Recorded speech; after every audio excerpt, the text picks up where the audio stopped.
Ja som Artur a spolu si zopakujme, čo ste sa dozvedeli o zelených strechách. Zhodnotili ste informácie od umelej inteligencie. Od učiteľa.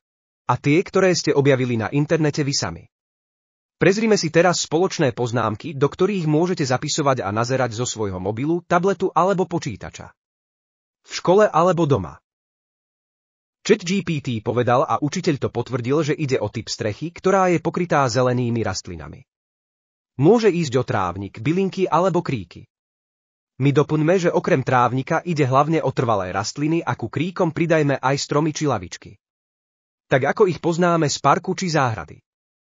Zelené strechy majú svoje výhody aj nevýhody. Zapísali ste 5 výhod a 3 nevýhody.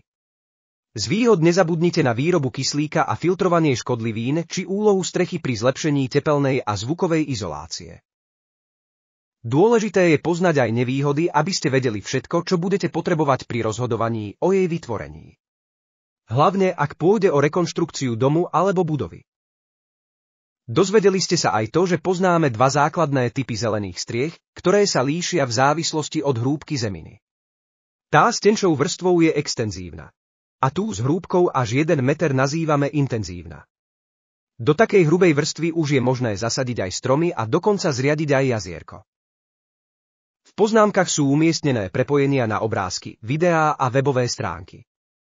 Nezabudnite si ich pri učení a opakovaní prezrieť.